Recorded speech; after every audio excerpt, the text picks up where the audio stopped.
Halo semuanya, kami dari kelompok 6 kewarganegaraan ingin membawakan materi tentang partisipasi demokrasi. Sebelumnya izinkan kami memperkenalkan diri. Nama saya sendiri Novan Sandar Pertama. Saya Siti Rofiah. Saya Brigita Odilia.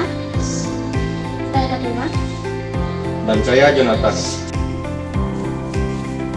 Partisipasi demokrasi atau demokrasi semi langsung adalah suatu bentuk pemerintahan di mana warga negara berpartisipasi secara individu dan langsung dalam keputusan dan kebijakan politik dengan yang mempengaruhi kehidupan mereka, alih-alih melalui perwakilan terpilih. Isu-isu utama dalam keterlibatan demokrasi, terutama di negara berkembang seperti Indonesia, meliputi rendahnya partisipasi dalam pemilihan, kesenjangan sosial ekonomi, penyebaran informasi salah melalui media sosial, serta korupsi dan kurangnya keterbukaan. Faktor penyebabnya terkait dengan sosial budaya, ekonomi, politik, dan teknologi yang membatasi akses dan motivasi warga untuk berpartisipasi. Dampak dari masalah ini sangat serius, antara lain menurunnya kualitas keputusan politik, meningkatnya ketidakstabilan sosial, dan lemahnya lembaga demokrasi yang berdampak pada kestabilan dan kemajuan negara. Solusi yang efektif perlu melibatkan peningkatan pendidikan politik, reformasi sistem pemilihan untuk memudahkan akses pemberdayaan kelompok rentan, dan pengawasan pemerintahan yang lebih transparan serta akuntabel untuk membangun kepercayaan masyarakat dan mendorong partisipasi demokrasi yang lebih luas.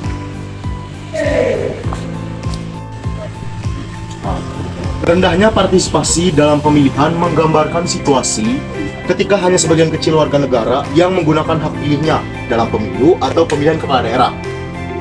Kondisi ini menunjukkan kurangnya keterlibatan masyarakat dalam proses demokrasi. Faktor penyebab utama meliputi aspek politik, seperti ketidaksesuaian antara calon pemimpin dan aspirasi, minimnya kepercayaan terhadap kandidat, serta kurangnya pemahaman terhadap visi dan kebutuhan lokal yang diusung oleh calon tersebut. Kesenjangan sosial ekonomi merupakan keadaan di mana terjadi ketimpangan dalam pemenuhan kebutuhan dan distribusi sumber daya antar kelompok masyarakat. Ketimpangan ini tampak dari perbedaan yang signifikan dalam kemampuan ekonomi, akses terhadap pelayanan kesehatan, pendidikan, kesempatan kerja, serta distribusi pendapatan akibatnya. Muncul jurang pemisah antar kelompok kaya dan miskin, yang menimbulkan ketidakadilan dalam status maupun kedudukan sosial. Penyebaran informasi salah melalui media sosial adalah peristiwa di mana data atau berita yang tidak akurat menyebar melalui berbagai platform daring seperti Facebook, Twitter, WhatsApp, dan Instagram.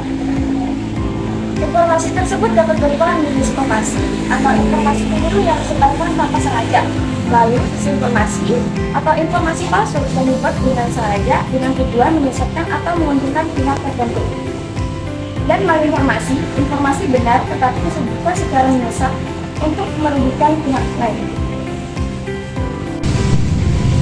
Korupsi dan kurangnya keterbukaan dapat diartikan sebagai praktik penyalahgunaan kekuasaan untuk keuntungan pribadi serta minimnya transparansi dalam penyelenggaraan pemerintahan. Hal ini menurunkan kepercayaan publik terhadap institusi negara, menghambat partisipasi warga dalam proses politik, dan melemahkan prinsip akuntabilitas dalam sistem demokrasi. Mungkin itu saja dari kelompok kami tentang isu-isu partisipasi demokrasi. Sekian dari kami, terima kasih.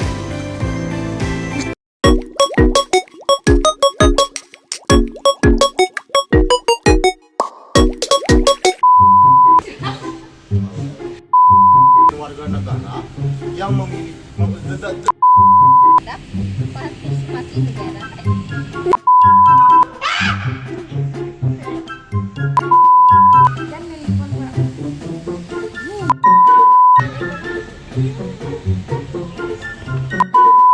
sedang